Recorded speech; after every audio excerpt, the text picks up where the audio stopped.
सोनजूही में आज एक पीली कली लगी है। उसे देखकर अनायास ही उस छोटे जीव का स्मरण हो आया जो इस लता की सघन हरितिमा में छिपकर बैठता था। फिर मेरे निकट पहुँचते ही कंधे पर कूदकर मुझे चौंका देता था। तब मुझे कली की खोज रहती थी, पर आज उस लघु प्राणी की खोज है। परंतु वह तो अब तक इस सोनजूही की जड़ में मिट्टी होकर मिल गया होगा और कौन जाने स्वर्णिम कली के बहाने वही मुझे चौंकाने ऊपर आ गया हो। अचानक एक दिन सवेरे कमरे से बरामदे में आकर मैंने देखा दो कौवे एक गमले के चारों ओर चोंचों से छुआवल जैसा खेल खेल रहे हैं। यह काक भुसुंडी भी विचित्र पक्षी हैं, एक साथ समादरित, अति सम्मानित, अति अवमानित। हमारे बेचारे पुरखे न गरुड़ के रूप में आ सकते हैं, न मयूर के, न हंस के। उन्हें पितृपक्ष में हमसे कुछ पाने के लिए काक बनकर ही अवतीर्ण होना पड़ता है। इतना ही नहीं, हमारे दूरस्थ प्रियजनों को भी अपने आने का मधुर संदेश उसके कर्कश स्वर में ही देना पड़ता है। दूसरी ओर हम कौवा काँव काँव करने की अवमानना के अर्थ में प्रयुक्त करते हैं। मेरे काक पुराण के विवेचन में अचानक बाधा आ पड़ी, क्योंकि गमले और दीवार की संधि में छिपे एक छोटे से जीव पर मेरी दृष्टि रुक गई और निकट जाकर देखा गिलहरी का छोटा सा बच्चा है जो संभवतः घोंसले में से गिर पड़ा और अब कौवे जिसमें सुलभ आहार खोज रहे हैं। सोनजूही की खिली पीली कली को देखकर महादेवी जी को गिल्लू, जो कि गिलहरी का नाम है, स्मरण हो आया। वह इसी लता के पत्तों की हरियाली में छिपकर बैठता था और जैसे ही वे उसके निकट पहुंचती, वह कूदकर उनके कंधों पर जा बैठता। तब वे पौधे में कली खोजती थी और आज उन्हें गिल्लू की खोज है, क्योंकि वह इसी पौधे की जड़ में दफनाया जा चुका है। कौवा भी विचित्र पक्षी है। इसे हमारे यहाँ आदर भी मिलता है और निरादर भी। पितृपक्ष में इसके लिए कगौरी निकाली जाती है और आदर से उसे छत पर डाल देते हैं कौवों के लिए। दूसरी ओर कौवे की काँव काँव इतनी कर्कश होती है, यदि वह हमारी मुंडेर पर बोलता है तो पत्थर मारकर उसे भगा देते हैं, अर्थात उसका निरादर करते हैं। इतना ही नहीं, लोक विश्वास है कि यदि कोई प्रियजन आने वाला है तो मुंडेर पर बैठा कौवा काँव काँव करके उसके आने का संदेश दे रहा होता है। दूसरी ओर हम कौवे की काँव काँव को कर्कश मानकर उसकी अवमानना करते हैं और उसे भगाने का उपक्रम करते हैं। और सोनजूही की खिली कली को देखकर महादेवी वर्मा को गिल्लू का स्मरण हो आया था, क्योंकि वह इसी की घनी हरितिमा में छिपकर बैठता था और उसके मृत्यु के बाद जो है उसे इसी पौधे की जड़ में दफना दिया गया था। इसीलिए वह भी लेखिका को उसका स्मरण हो आया।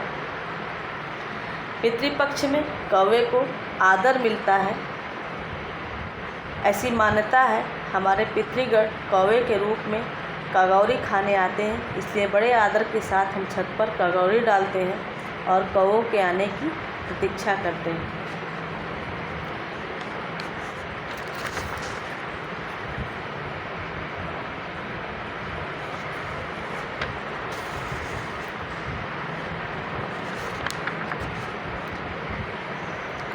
काकद्वय की चोंच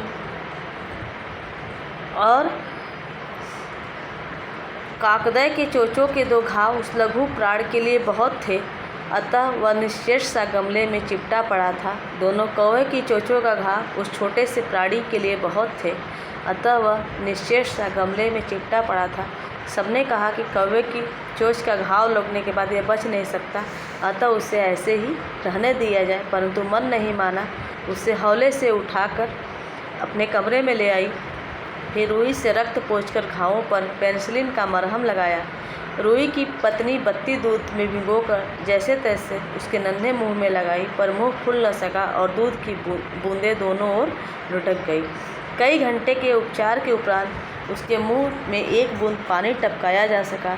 तीसरे दिन वह इतना अच्छा और आश्वस्त हो गया कि मेरी उंगली अपने 2 नन्हे पंजों से पकड़कर नीले कांच की मोतियों जैसी आँखों से इधर उधर देखने लगा।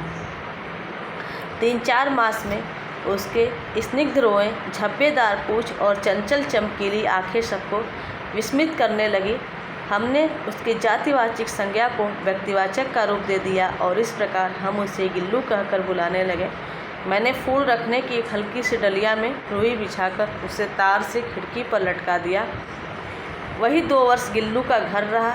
वह स्वयं हिलाकर अपने घर में झूलता और अपनी कांच की मनकों की आँखों से कमरे के भीतर और खिड़की से बाहर न जाने क्या क्या देखता और समझता रहता था, परंतु उसकी समझदारी और कार्यकलाप पर सबको आश्चर्य होता था। जब मैं लिखने बैठती तब अपनी ओर मेरा ध्यान आकर्षित करने की उसे इतनी तीव्र इच्छा होती थी कि उसने एक अच्छा उपाय खोज निकाला। वह मेरे पैर तक आकर सर से पर्दे पर चढ़ जाता और फिर उसी तेज़ी से उतरता। उसका यह दौड़ने का क्रम तब तक चलता जब तक मैं उसे पकड़ने के लिए न उठती।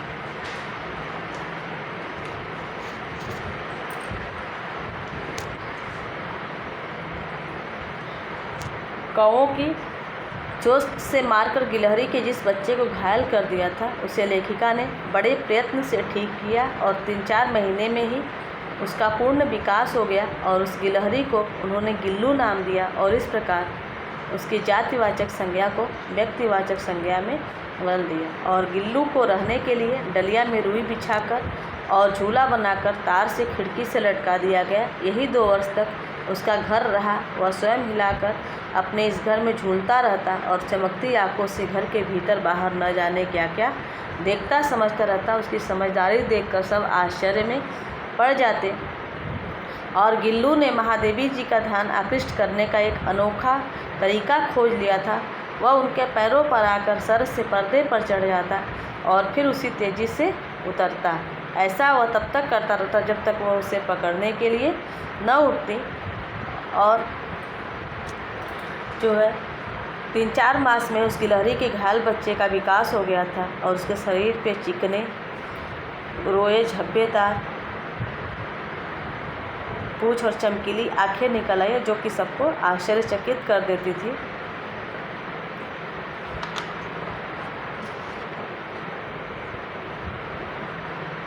कभी मैं गिल्लू को पकड़कर एक लंबे लिफाफे में इस प्रकार रख देती कि अगले 2 पंजे और सिर के अतिरिक्त उसका सारा लघुगात लिफाफे के भीतर बंद रहता।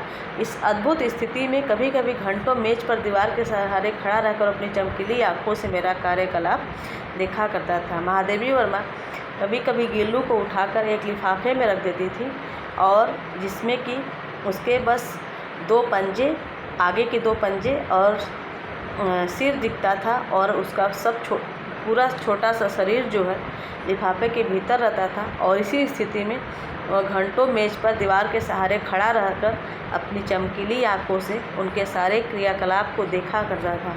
भूख लगने पर चिक चिक करके मानो वह मुझे सूचना देता और काजू या बिस्किट मिल जाने पर उसी स्थिति में लिफाफे से बाहर वाले पंजों से पकड़कर उसे कुतरता रहता। और जब गिल्लू को भूख लगती थी तब वह चिक चिक करके लेखिका को सूचना देता था और उसे काजू बहुत प्रिय था और काजू या बिस्किट कुछ भी मिल जाने पे वह उसी लिफाफे में ही रहकर पंजों से पकड़कर उसे कुतरता रहता था। फिर गिल्लू के जीवन का प्रथम बसंत आया। नीम चमेली की गंध मेरे कमरे में हौले हौले आने लगी। बाहर की गिलहरियाँ खिड़की की जाली के पास आकर चिक चिक करके न जाने क्या कहने लगी। गिल्लू को जाली के पास बैठाकर अपने पंख से बाहर झांकते देखकर मुझे लगा इसे मुक्त करना आवश्यक है। मैंने कीले निकालकर जाली का एक कोना खोल दिया और उस मार्ग से गिल्लू बाहर जाने पर सचमुच ही मुक्ति की सांस ली। इस छोटे से जीव को घर में पले कुत्ते और बिल्लियों से बचाना भी समस्या ही था। आवश्यक कागज पत्रों के कारण मेरे बाहर जाने पर कमरा बंद ही रहता है। मेरे कॉलेज से लौटने पर जैसे ही कमरा खोला गया, मैंने भीतर पैर रखा, वैसे गिल्लू जाली के द्वार से भीतर आकर मेरे पैर से सिर और सिर से पैर तक दौड़ने लगाने लगा। तब से वह नित्य का क्रम हो गया। मेरे कमरे से बाहर जाने पर गिल्लू भी खिड़की की खुली जाली की राह बाहर चला जाता और दिन भर गिलहरियों के झुंड का नेता बना हर डाल पर उछलता कूदता रहता। और ठीक 4 बजे वह खिड़की के भीतर आकर अपने झूले में झूलने लगता। मुझे चौंकाने की इच्छा उसमें न जाने कब और कैसे उत्पन्न हो गई थी। कभी फूलदान के फूलों में छिप जाता, कभी पर्दे की चुन्नट में और कभी सोनजूही की पत्तियों में। मेरे पास बहुत से पशु पक्षी हैं और उनका मुझसे लगाव भी कम नहीं है, परंतु उनमें से किसी को मेरे साथ मेरी थाली में खाने की हिम्मत हुई है ऐसा मुझे स्मरण नहीं आया। गिल्लू इनमें अपवाद था। मैं जैसे ही खाने के कमरे में पहुंचती, वह खिड़की से निकलकर आंगन की दीवार बरामदा पार करके मेज़ पर पहुंच जाता और मेरी थाली में बैठ जाना चाहता। बड़ी कठिनाई से मैंने उसे थाली के पास बैठना सिखाया, जहां बैठकर वह मेरी थाली में से एक एक चावल उठाकर बड़ी सफाई से खाता रहता। काजू उसका प्रिय खाद्य था और कई दिन काजू न मिलने पर वह अन्य खाने की चीज़ें या तो लेना बंद कर देता था या झूले के नीचे फेंक देता था। उसी बीच मुझे मोटर दुर्घटना में आहत देखकर कुछ दिन अस्पताल में रहना पड़ा। उन दिनों जब मेरे कमरे का दरवाज़ा खोला जाता, गिल्लू अपने झूले से उतरकर दौड़ता और फिर किसी दूसरे को देखकर उसी तेज़ी से अपने घोंसले में जा बैठता। सब उसे काजू दे जाते, परंतु अस्पताल से लौटकर जब मैंने उसके झूले की सफाई की, उसमें काजू भरे मिले, जिससे ज्ञात होता कि उन दिनों वह अपना प्रिय खाद्य भी नहीं खाता था। महादेवी वर्मा जी ने कई पशु पक्षी को अपने घर पाल रखे थे, पर किसी में भी इतनी हिम्मत नहीं हुई कि उनके साथ वह उनके थाली में खाना खाने बैठे। और लेकिन गिल्लू जो है इसका अपवाद था। वह जैसे ही खाना खाने बैठती, वह कमरे में मेज़ पर आ जाता और थाली में बैठ जाना चाहता। बड़ी कठिनाई से उन्होंने उसे थाली के पास बैठना सिखाया और तब वह थाली से एक एक चावल उठाकर बड़ी सफाई से खाता था। महादेवी जी की मोटर दुर्घटना में घायल होकर कुछ दिन अस्पताल में रहना पड़ा।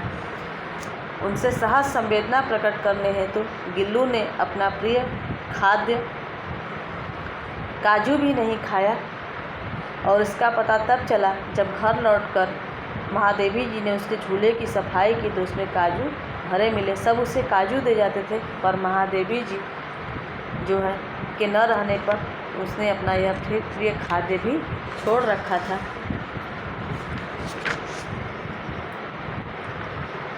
मेरी अस्वस्थता में वह तकिए पर सिरहाने बैठकर अपने नन्हे पंजों से मेरे सिर और बालों को इतने हौले सहलाता था कि उसका हटना एक परिचारिका के हटने के समान लगता था। जैसे कोई बीमार रहता है तो बीमार का जो सेवा करता है उसको परिचारिका कहा जाता है। तो गिल्लू भी यही करता था। जब तक वह अस्वस्थ थी, तकिए पर उनके सिरहाने बैठकर अपने नन्हे पंजों से उनके सिर और बालों को सहलाता था। और जब वह हटता था तो ऐसा लगता था महादेवी वर्मा को कि जैसे वह परिचारिका ही वहाँ से हट गई है। गर्मियों में जब मैं दोपहर में काम करती रहती तो गिल्लू न बाहर ज़्यादा न अपने झूले में बैठता।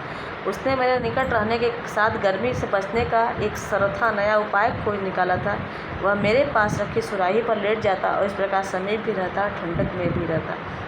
गिलहरियों के जीवन की अवधि 2 वर्ष से अधिक नहीं होती, अतः गिल्लू की जीवन यात्रा का भी अंत आ ही गया। दिन भर उसने न कुछ खाया और न बाहर गया। रात में अंत की यातना में भी वह अपने झूले से उतरकर मेरे बिस्तर पर आया और ठंडे पंजों से मेरी वही उंगली पकड़कर हाथ से चिपक गया जिसने उसने अपने बचपन की मरणासन स्थिति में पकड़ा था।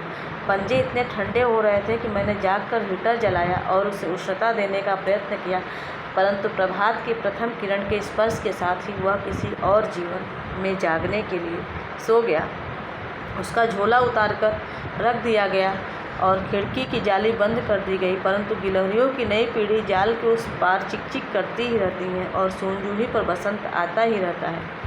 सोनजूही की लता के नीचे गिल्लू को समाधि दी गई, इसलिए भी कि उसे वह लता सबसे अधिक प्रिय थी, इसलिए भी कि लघुगात का किसी बासंती दिन जूही के पिलाव छोटे फूल में खिल जाने का विश्वास मुझे संतोष देता है। सामान्यतः गिलहरियों के जीवन की अवधि 2 वर्ष की होती है, अतः गिल्लू की जीवन यात्रा भी अंत की ओर आ गई। वह 2 वर्ष का हो चुका था, अतः अब उसकी मौत होनी थी। गिल्लू ने अपने जीवन की अंतिम अवधि 2 वर्ष पूरी कर ली थी। जिस दिन उसकी मौत हुई, दिन भर उसने कुछ नहीं खाया। ठंडे पंजों से उसने महादेवी जी की वही उंगली पकड़ी थी जिसे उसने बचपन में मड़ासन स्थिति में पकड़ा था। पंजे इतने ठंडे थे कि महादेवी जी को हीटर जलाकर उसे गर्मी देनी पड़ी, परंतु वह बचाया न जा सका। प्रभात की पहली किरण के साथ ही उसका जीवन समाप्त हो गया। वह किसी और जीवन में जागने के लिए सदा के लिए सो गया, अर्थात उसकी मृत्यु हो गई। गिल्लू की मृत्यु के बाद उसे सोनजूही की उस लता के नीचे खोदकर गाड़ दिया गया। इस लता के नीचे उसे इसलिए भी समाधि दी गई क्योंकि यह उसे सर्वाधिक प्रिय थी। इसलिए भी कि किसी बासंती दिन जब सोनजूही में कोई फूल खिलेगा तो महादेवी जी को यह सोचकर संतोष होगा कि पीत आभा वाले इस फूल के रूप में गिल्लू ही खिल रहा है।